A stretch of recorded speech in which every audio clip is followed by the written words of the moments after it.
Motorola edge 60 fusion മോട്ടറോളയുടെ ഏറ്റവും പുതിയ ഫോണാണ്. മോട്ടറോളയുടെ കാര്യം നോക്കുകയാണെന്നുണ്ടെങ്കിൽ കഴിഞ്ഞ വർഷമാണ് അവർക്ക് ഏറ്റവും കൂടുതൽ വളർച്ച കിട്ടിയത്. അതായത് പണ്ട് മോട്ടറോള ഭയങ്കര സംഭവമായിരുന്നെങ്കിലും കഴിഞ്ഞൊരു 10 വർഷത്തിനിടയ്ക്ക് ഏറ്റവും കൂടുതൽ ഫോൺ അവർ വിറ്റത് കഴിഞ്ഞ വർഷമാണ്. അവരുടെ വളർച്ചയുടെ ഒരു കാരണം പറയാനാണെന്നുണ്ടെങ്കിൽ അവർ എല്ലാ പ്രൈസ് റേഞ്ചിലും അവർക്ക് ഒരു ഫോണുണ്ട്. അതായത് ഏറ്റവും കുറഞ്ഞ 10,000 താഴെ അവർക്ക് അത്യാവശ്യം നല്ലൊരു ഫോണുകളുണ്ട്. 15,000, 20,000, 25,000 അത്യാവശ്യം സാധാരണക്കാർ വാങ്ങുന്ന എല്ലാ പ്രൈസ് റേഞ്ചിലും അവർക്ക് അത്യാവശ്യം കുഴപ്പമില്ലാത്ത ഫോണുകളുണ്ട്. പിന്നെ എടുത്തു പറയേണ്ട ഒരു കാര്യം എന്ന് പറയുന്നത് അവരുടെ ഒരു മാർക്കറ്റിംഗ് സ്ട്രാറ്റജിയാണ്. അവര് ഫോൺ ഇറങ്ങുമ്പോൾ തന്നെ ലോഞ്ച് ആകുന്നതിന് 2 ആഴ്ച മുമ്പ് തന്നെ എല്ലാ ടെക് യൂട്യൂബേഴ്സിനും, അതായത് അത്യാവശ്യം ടോപ്പിൽ നിൽക്കുന്ന എല്ലാ യൂട്യൂബേഴ്സിനും അവർ ഫോൺ കൊടുക്കും. ഫോൺ ലോഞ്ച് ആകുന്ന ദിവസം തന്നെ എല്ലാ യൂട്യൂബേഴ്സിന്റെ വീഡിയോസ് ഒരുമിച്ച് വരും. എല്ലാവരും പോസിറ്റീവായിട്ടുള്ള കാര്യങ്ങൾ മാത്രമേ പറയുള്ളൂ. അതും ആ ഒരു പ്രൈസ് റേഞ്ചിൽ ഏറ്റവും നല്ല ഫോൺ എന്നുള്ള രീതിക്കായിരിക്കും അവർ പോർട്രേ ചെയ്യുന്നത്. പക്ഷേ കഴിഞ്ഞ വർഷം അവസാനത്തോടു കൂടി, അല്ലെങ്കിൽ ഈ വർഷം ആദ്യം എന്ന് പറയാം, മോട്ടറോളയ്ക്ക് അത്രയും കഴിഞ്ഞ വർഷം തുടക്കത്തിലുണ്ടായിരുന്ന ഒരു വളർച്ച നമുക്കിപ്പോൾ ഫീൽ ചെയ്യില്ല. അതിന്റെ മെയിൻ ആയിട്ടുള്ള കാരണം എന്ന് പറയുന്നത് കഴിഞ്ഞ വർഷം തുടക്കത്തിലൊക്കെ ഫോൺ വാങ്ങിയ ആൾക്കാർ ഒരു വർഷത്തോടൊക്കെ അടുത്തപ്പോഴത്തേക്കാണ് അതിന്റെ കംപ്ലൈന്റും കാര്യങ്ങളൊക്കെ വന്നിട്ട് സർവീസ് സെന്ററിൽ പോയത്. അങ്ങനെ സർവീസ് സെന്ററിൽ ചെന്നപ്പോഴാണ് ആൾക്കാർക്ക് മോട്ടറോളയുടെ ഒരു രീതി മനസ്സിലായത്. പിന്നീട് അങ്ങോട്ട് മോട്ടറോള യൂസ് ചെയ്യുന്ന ആൾക്കാരുടെ ഭാഗത്ത് നിന്ന് നെഗറ്റീവ് ആയിട്ടുള്ള റിവ്യൂസും, അതായത് സർവീസിന്റെ കാര്യത്തിലായിക്കോട്ടെ അല്ലെങ്കിൽ ഫോണിന്റെ കാര്യത്തിലായിക്കോട്ടെ നെഗറ്റീവ് ആയിട്ടുള്ള ഒരു അഭിപ്രായങ്ങൾ വന്നുകൊണ്ടാണ് ഫോണിനിപ്പോ സെയിൽ അത്യാവശ്യം കുറഞ്ഞത്. അങ്ങനെയുള്ള സാഹചര്യത്തിലാണ് മോട്ടറോളയുടെ എഡ്ജ് 60 ഫ്യൂഷൻ എന്ന് പറഞ്ഞിട്ട് ഏറ്റവും പുതിയ ഫോൺ ലോഞ്ച് ആയിരിക്കുന്നത്. ആദ്യം തന്നെ നമുക്ക് ഫോണിന്റെ സ്പെസിഫിക്കേഷൻ പറഞ്ഞിട്ട് പിന്നെ ഫോണിന്റെ പോസിറ്റീവ് നെഗറ്റീവ് ആയിട്ടുള്ള കാര്യങ്ങൾ പറയാം.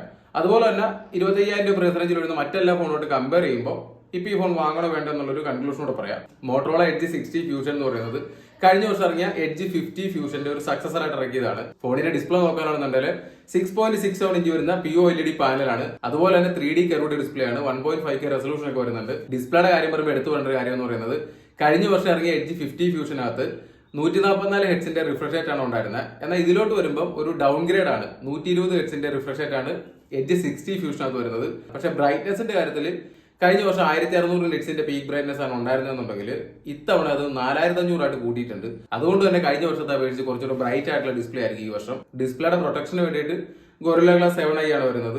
ബേസ് മോഡലിൽ തന്നെ 8GB റാമും അതുപോലെ തന്നെ 256GB മെമ്മറിയും വരുന്നുണ്ട്. ഫോണിന്റെ ചിപ്സെറ്റ് നോക്കാനാണെന്നുണ്ടെങ്കിൽ എഡ്ജ് 50 ഫ്യൂഷനകത്ത് സ്നാപ്ഡ്രാഗന്റെ 7S Gen 2 എന്നൊരു പ്രോസറാണ് വന്നിരുന്നത്.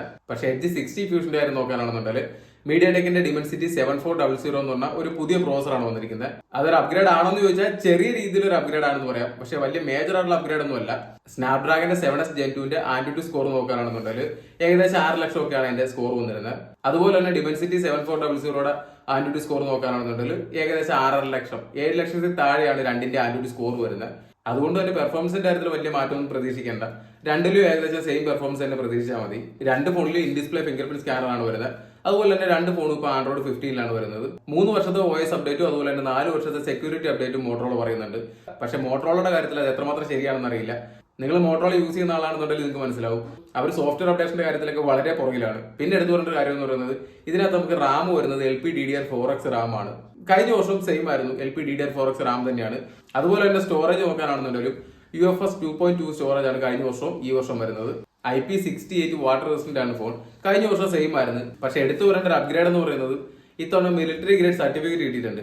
പക്ഷെ എന്ത് സർട്ടിഫിക്കറ്റ് ഉണ്ടെങ്കിലും ഫോൺ താഴെ വേണ്ടി പൊട്ടിയിട്ടുണ്ടെങ്കിൽ നമുക്ക് വാറണ്ടിയിൽ വേറെ ഒന്നും ക്ലെയിം ചെയ്യാൻ പറ്റൂല, വാറണ്ടി ഒന്നും കിട്ടൂല. ഇനി ക്യാമറയുടെ കാര്യം നോക്കാനാണെന്നുണ്ടെങ്കിൽ കഴിഞ്ഞ വർഷത്തെ എഡ്ജ് 50 ഫ്യൂഷനകത്ത് മെയിൻ ആയിട്ടുള്ള സെൻസർ വന്നിരുന്നത് 50 മെഗാ പിക്സലിന്റെ സോണിയുടെ LYT 700C എന്ന് പറഞ്ഞ സെൻസറാണ്. ആ സെയിം സെൻസർ തന്നെയാണ് ഇതിനകത്തും വരുന്നത്. അതുപോലെ തന്നെ 13 മെഗാ പിക്സലിൽ അൾട്രാ വൈഡ് ആംഗിൾ ലെൻസാണ് കഴിഞ്ഞ വർഷം വന്നിരുന്നത്. ആ same ultra wide angle lens തന്നെയാണ് ഈ വർഷം വരുന്നത്. ക്യാമറയുടെ കാര്യത്തിൽ അതുകൊണ്ട് തന്നെ വലിയ മാറ്റങ്ങളൊന്നും പ്രതീക്ഷിക്കേണ്ട. സെൽഫി ക്യാമറ നോക്കാനാണെന്നുണ്ടെങ്കിൽ 32 മെഗാ പിക്സലാണ് സെൽഫി ക്യാമറ വരുന്നത്. എഡ്ജ് 50 ഫ്യൂഷന്റെ ക്യാമറയുടെ മെയിൻ ആയിട്ടുള്ള നെഗറ്റീവ് ആയിരുന്നു എല്ലാ ഫോട്ടോസിനും കുറച്ച് മഞ്ഞ കളർ കൂടുതൽ. അതായത് നമ്മൾ എടുക്കുന്ന ഏത് ഫോട്ടോ ആയിക്കോട്ടെ അതിന് കുറച്ച് മഞ്ഞ കളർ കൂടുതലായിരിക്കും.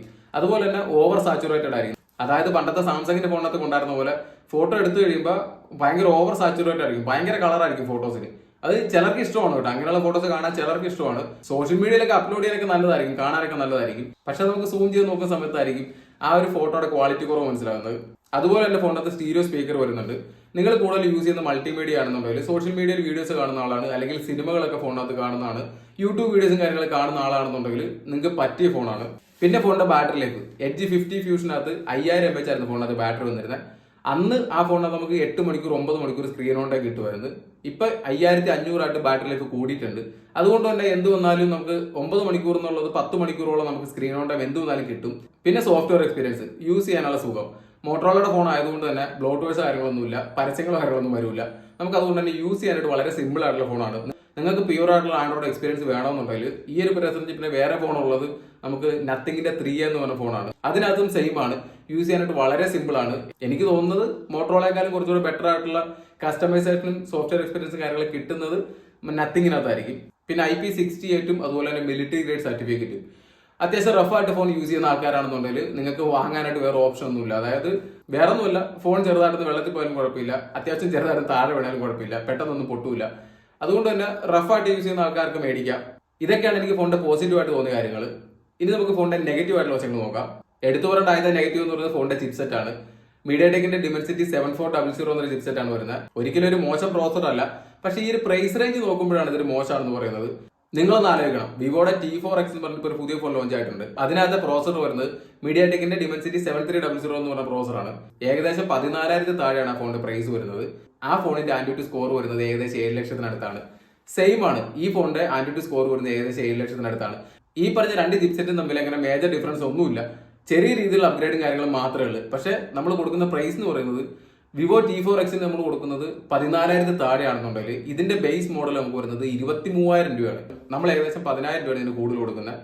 ഇനി വേറെ ഫോണുകൾ നോക്കാനാണെന്നുണ്ടെങ്കിലും ഈ ഫോണിന്റെ അത്ര തന്നെ പവറും കാര്യങ്ങളൊക്കെ വരുന്ന, അതായത് ഈ ഫോണിന്റെ ഏകദേശം സെയിം ആയിട്ടുള്ള പ്രോസസറും കാര്യങ്ങളൊക്കെ വരുന്ന ഫോണുകൾ നോക്കാനാണെന്നുണ്ടെങ്കിൽ 15,000-നും 15,000 താഴെ വരുന്ന ഫോണുകൾ വേറെയുണ്ട്. CMFന്റെ ഫോൺ 1 വരുന്നുണ്ട്. അതുപോലെ തന്നെ റിയൽമിയുടെ നാർസോ 70 ടർബോ എന്ന് പറഞ്ഞ ഫോൺ വരുന്നുണ്ട്. ഇതിനൊക്കെ 15,000 താഴെയാണ് പ്രൈസ് വരുന്നത്. ആ ഒരു പ്രൈസ് റേഞ്ചിൽ ഈ ഫോണൊക്കെ നല്ല കില്ലർ ഡീലാണ്.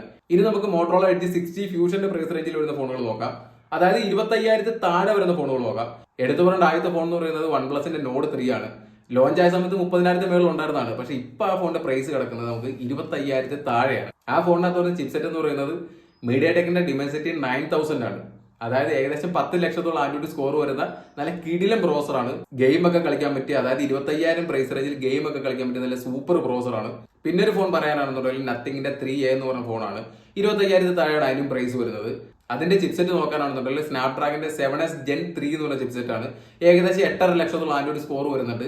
ഇനി യൂസ് ചെയ്യാനാണെന്നുണ്ടെങ്കിൽ മോട്ടോറോള പോലെ തന്നെയാണ്, നല്ല സോഫ്റ്റ്വെയർ എക്സ്പീരിയൻസും കാര്യങ്ങളൊക്കെ കിട്ടും. അതുപോലെ തന്നെ സോഫ്റ്റ്വെയർ അപ്ഡേഷന്റെ കാര്യം പറയാനാണെന്നുണ്ടെങ്കിൽ മോട്ടോറോള പോലെയല്ല, നത്തിങ്ങിന്റെ കാര്യത്തിൽ പക്കയായിട്ട് ഒരു സോഫ്റ്റ്വെയർ അപ്ഡേഷൻ തരും. എന്തെങ്കിലും ബഗ്ഗോ കാര്യങ്ങളോ ഉണ്ടായിട്ടുണ്ടെങ്കിൽ അത് ഉടനെ തന്നെ ഒരു മാറ്റും. പിന്നെ ഉള്ളത് ഐക്യൂന്റെ ഫോണുകളാണ്. ഐക്യൂന്റെ Neo 10R ഉണ്ട്.